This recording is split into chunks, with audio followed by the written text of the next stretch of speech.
Kita menetapkan bahwa tersangka dalam kasus kecelakaan bus ini adalah pengemudi bis.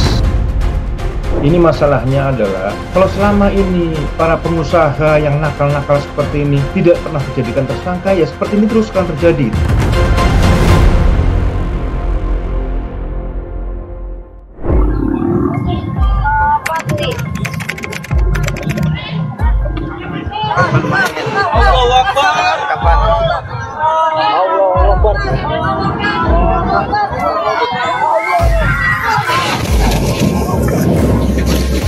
Malam itu, Subang tiba-tiba berubah menjadi kelabu. Sebuah bus pariwisata bernama Putra Fajar baru saja mengalami kecelakaan maut ketika melintasi Jalan Raya Desa Palasari, Kecamatan Ciater, Kabupaten Subang, Jawa Barat. Bus yang membawa rombongan siswa SMK Lingga Kencana asal kota Depok ini diduga mengalami remblong sehingga kehilangan kendali.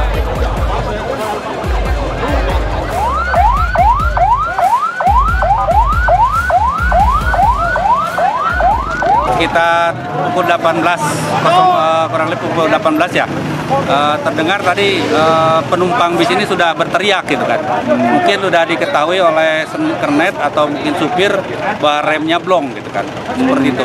Nah kemudian ya terjadilah benturan dengan satu buah mobil, kalau nggak salah mobil tap tuh. Kemudian ada beberapa motor yang terkena gitu. Ini rombongan dari mana sih, Pak? Ini rombongannya perpisahan anak SMK ini dari Lingga Kencana Depok. Ketika kehilangan kendali, bus kemudian menabrak beberapa kendaraan. Bus itu kemudian terguling dan terseret, kemudian baru berhenti ketika menabrak sebuah tiang. Yang saya lihat ya, sebelum mengalami kecelakaan, bus tuh sempat lampunya mati tuh. Bus itu hanya menggunakan lampu hazard dan kemudian oleng ke sebelah kiri menabrak satu unit kendaraan Verosa. Kemudian bus itu terguling ke kanan, terus bus langsung terbalik nyerosot menabrak sejumlah kendaraan yang terparkir dan sepeda motor yang terparkir dan juga sepeda motor yang dari arah berlawanannya. Kira-kira untuk kecepatan bus sendiri berapa, Pak? Kalau kecepatan bus sendiri kira-kira saat kencang tuh 60 km per jam kalau nggak salah. Kemudian setelah terguling tuh, wah cepet banget. Bus pariwisata yang membawa siswa SMK ini rencananya akan kembali ke Depok setelah melaksanakan acara perpisahan sekolah di Bandung.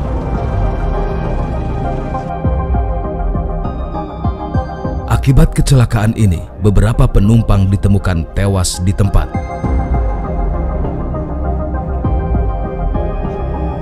Kebanyakan korban merupakan penumpang bus.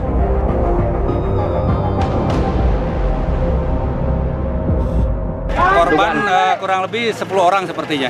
Di dalam mobil ada 2 orang lagi yang tergencet bis. Lagi kita diangkat dulu bisnya gitu. Satu persatu, korban kemudian mulai dievakuasi. Para korban kemudian dibawa ke RSUD Subang.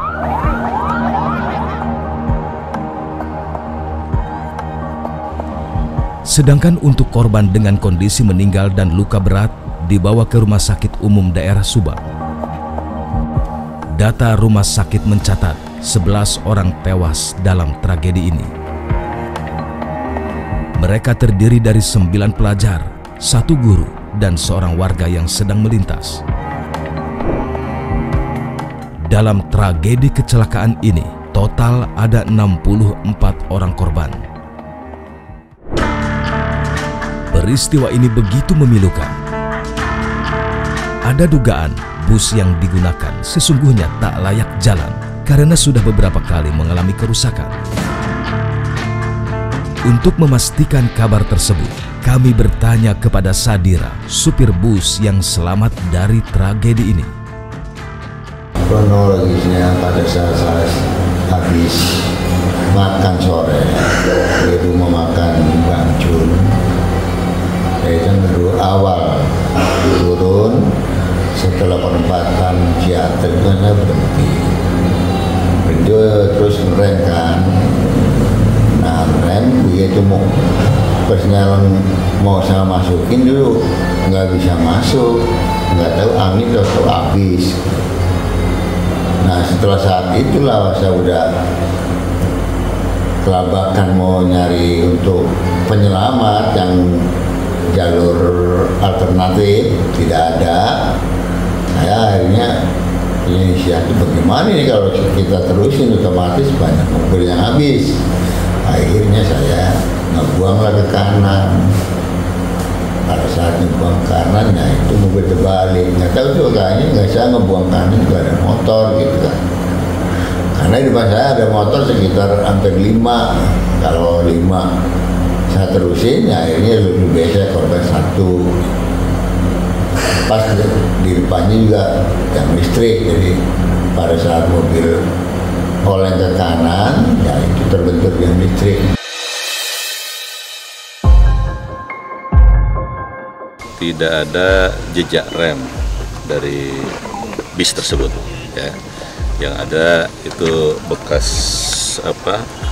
ban, ya, ban satu bagian.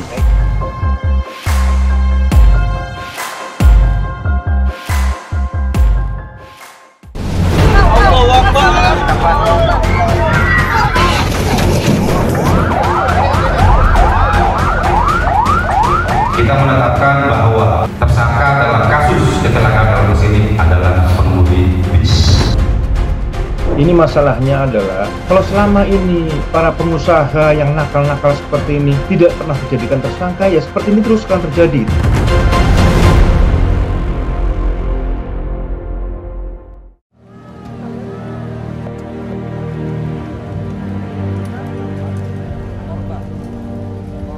Setelah berhasil mengevakuasi seluruh korban, malam itu kepolisian bersama beberapa instansi lainnya bersama-sama mengevakuasi bus yang masih tergeletak. Bus pariwisata yang terguling ini kemudian berhasil dievakuasi. Bus pariwisata berplat nomor polisi AD7524DG ini diketahui berasal dari Wonogiri, Jawa Tengah yang disewa oleh sebuah travel di Bekasi. Setelah bus berhasil dievakuasi, satu persatu barang bawaan penumpang kemudian diamankan. Lalu benarkah bus ini belum memiliki izin dan uji layak kendaraan? Ini bus dulu itu awalnya dari Pekanbaru terus ke Wonogiri ya.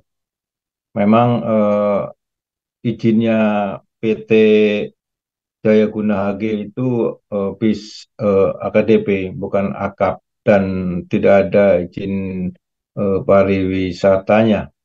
Dan yang lebih menyedihkan lagi,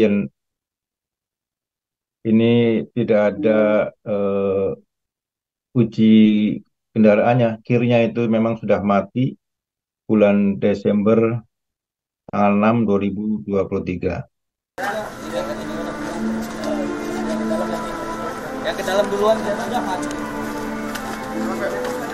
Pada pagi hari, 11 jenazah korban kecelakaan maut bus pariwisata Putra Fajar kemudian mulai diambil pihak keluarga. Sebagian besar korban dibawa ke rumah duka di kota Depok, Jawa Barat. Salah satu korban tewas adalah Intan Fauzia. Intan adalah anak semata wayang dari Abdul Rahman. Intan pamit ke Bandung dalam rangka acara perpisahan wisuda sekolah. Beberapa saat sebelum kecelakaan terjadi, Intan sempat berkomunikasi dengan orang tuanya. Waktu di sana nelpon nggak sempet? Sempet. Apa? Lagi habis maghrib. Sama ibunya. Oh, nelpon. Sebelum kejadian, Pak? Sebelum kejadian. Jadi bilangnya gimana waktunya? Minta jemput jam 10. Paling jam 10 Intan sampai. Ngobrol sama ibunya.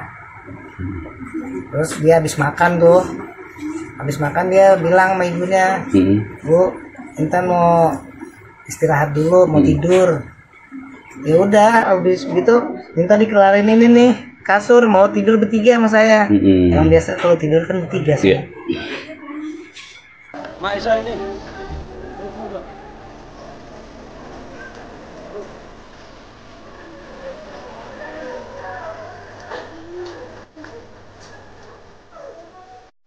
Salah satu jenazah korban kecelakaan atas nama Mahesa Putra kemudian tiba di rumah duka.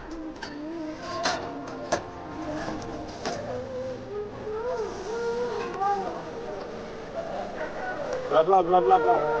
Terus mundur dulu terus. Mundur terus.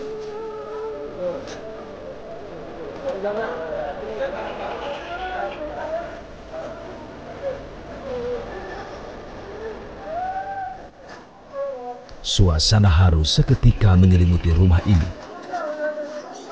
Isak tangis kemudian pecah saat jenazah dibawa masuk ke rumah.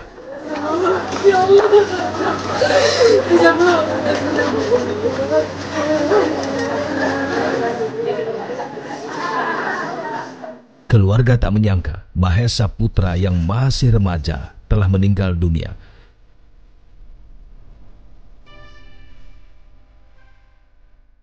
Setelah didoakan, jasad Mahesya bersama rekannya kemudian dibawa ke masjid untuk disolatkan.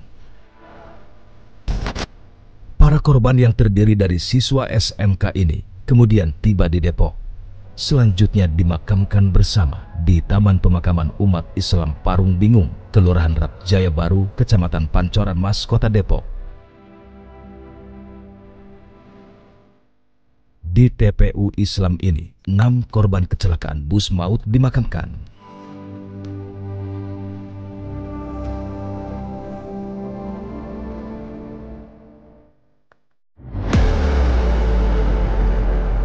Polisi kemudian mulai melakukan penyelidikan mengenai penyebab kecelakaan.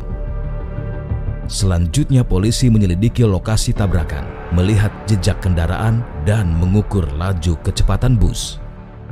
Tidak ada jejak rem dari bis tersebut, ya. Yang ada itu bekas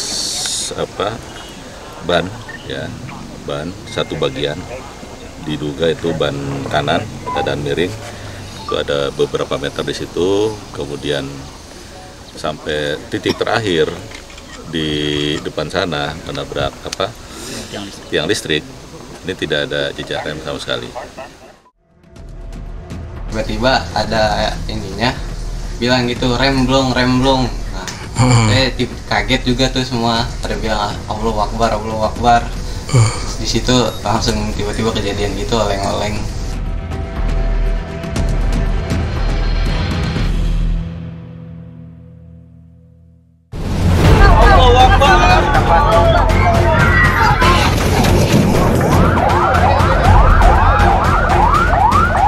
Kita menetapkan bahwa tersangka dalam kasus kecelakaan bus ini adalah pengemudi bis. Ini masalahnya adalah kalau selama ini para pengusaha yang nakal-nakal seperti ini tidak pernah dijadikan tersangka, ya seperti ini terus akan terjadi.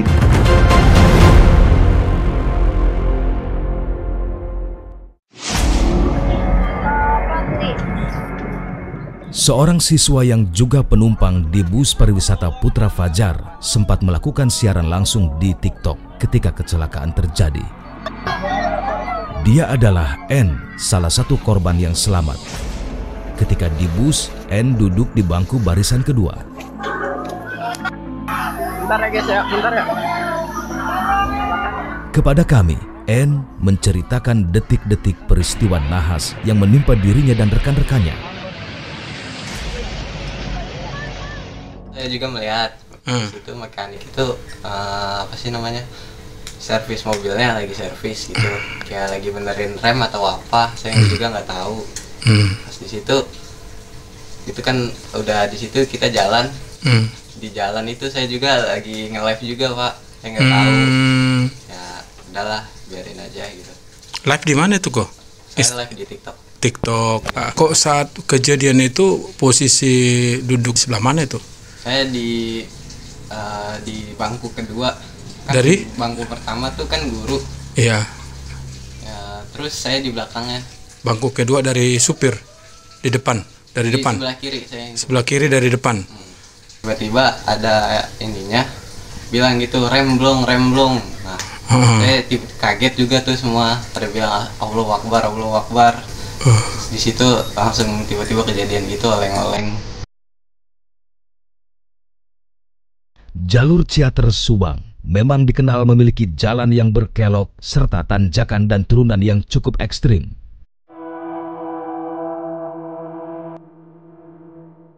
Pada jalan ini bahkan sudah dipersiapkan tempat pemberhentian darurat. Jalur ini juga disebut sebagai jalur tengkorak karena kerap memakan korban jiwa. Bagi kendaraan yang ingin melintasi jalur ini, sebaiknya memastikan betul kendaraannya fit, baik mesin maupun sistem pengeremannya.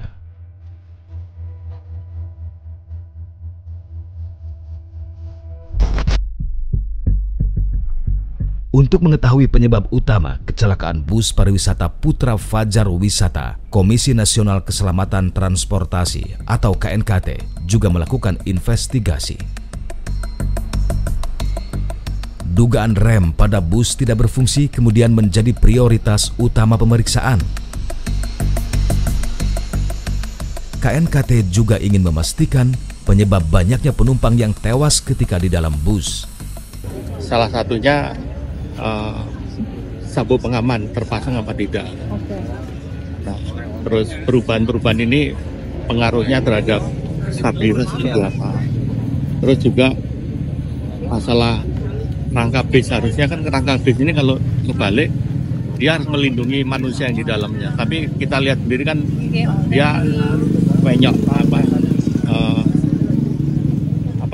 deformasinya, ruang keselamatan atau survival space-nya menjadi berkurang, menjadi kritis, sehingga mungkin ada penumpang yang kegencet atau yang tidak terlindungi lagi oleh strukturnya bis itu.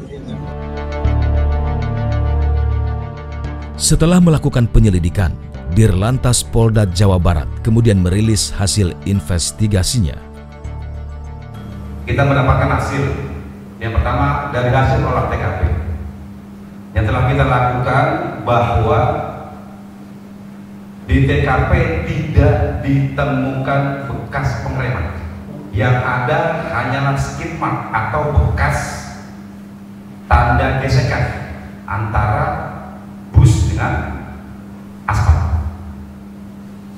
Artinya bahwa kendaraan pada saat melaju sampai dengan terjadinya kecelakaan tidak atau sama sekali tidak menggunakan fungsi rem. Polisi kemudian menetapkan tersangka kepada supir bus. Tersangka dalam kasus kecelakaan dalam bus ini adalah pengemudi bis Putra Fajar atas nama saudara Sajid. Kecelakaan maut ini sedikit banyak membuka tabir bobroknya manajemen usaha bus pariwisata. Demi meraup keuntungan, keselamatan penumpang justru dikesampingkan. Masalahnya adalah kenakalan daripada pengusaha. Bagaimana untuk mengambilkan efek jera daripada para pengusaha-pengusaha angkutan ini? Tegakkan hukum. Jadikan dia tersangka. Gitu. Kalau selama ini para pengusaha yang nakal-nakal seperti ini tidak pernah dijadikan tersangka, ya seperti ini terus akan terjadi. Dirjen Perhubungan Darat juga meminta agar petugas KIR yang nakal bisa diproses hukum. Itu yang penting gitu. Dan bukan hanya pengusaha aja, petugas uji KIR yang tidak melakukan pengujian sesuai dengan aturan, apalagi KIR-nya bisnya tidak datang atau kendaraan tidak datang tapi keluar uji KIR, itu jadi dipidanakan gitu. Jadi saya mohon aparat penegak hukum, polisi, kejaksaan, yang punya kewenangan, tangkaplah petugas-petugas uji KIR yang memang tidak melaksanakan dengan baik. Belum